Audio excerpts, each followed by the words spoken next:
ليه تريزيجيه يطلع؟ يعني في بعض النقط والتفاصيل الصغيره ضيعت الفوز النهارده. تاخد نقطه، كان عندك فرصه كبيره النهارده انك تكسب وتوصل وتحط في بطنك بطيخه صيفي قبل مباراه بالميراث البرازيلي. بالميراث البرازيلي اقوى من انتر ميامي بمراحل، وبعدين صفقات وعمالين بقى ولقاءات واللعيبه ان شاء الله هنعمل وان شاء الله. ادي اخره الكلام. مش قلت لكم الحمد لله العبد اللي ما بكلمش في كلام في الهوا بصراحه.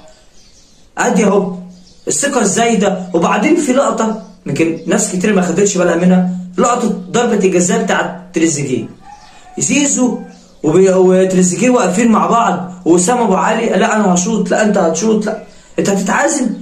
المفروض في ترتيب، في ليفل. لا انت المفروض تريزيجيه مثلا الاول، زيزو الثاني، وسام الاول او وسام الثاني، في ليفل. يعني انا مش عارف فين الكابتن محمد يوسف وفين الكابتن عماد النحاس من المدرب؟ مش دول اقرب اتنين ليه في الجهاز الفني؟ فين اللعيبه بتتخانق على ضرب الجزاء في مباراه كاس عالم، ماتش افتتاح، وانت عندك الحضور الجمهور النهارده شفنا المنظر عامل ازاي، واستقبال حافل لجمهور الاهلي للبعثه والفرقه. المفروض كان تكسب النهارده، اكسب. ضيعنا فرص كتير قوي في الشوط الاول، الشوط الثاني الاداء هبط، التغييرات بصراحه مش مفهومه بصراحه من ريبيرو. يعني التغييرات مش مفهومه من ريبيرو، سواء نزول قفشه في الدقيقه 79. طب انت كنت عايز تنسى كوره كنت تنزله مكان واحد من الاثنين، مروان او حمدي فتحي مثلا في وسط الملعب. انا نفسي اعرف يحيى عطيه الله ما بيلعبش ليه؟ من مباراه بتشوكا بقول الراجل ده ليه ما لعبش؟ يعني كوكا يلعب ويحيى عطيه الله احتياطي. طب علي معلول ليه مش الاول اصلا؟ اللي انت اصلا الجبهه الشمال دي مش مفيش مسانده.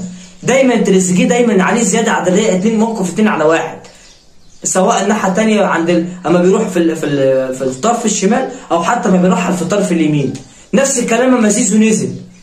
مفيش يا جماعه، الجبهه الشمال دي مفيش غير هو. شفت انت كده عندك حته مايله كده، هو عامل زي الحته المايله بالظبط، ان انت بتهاجم بس انت لوحدك.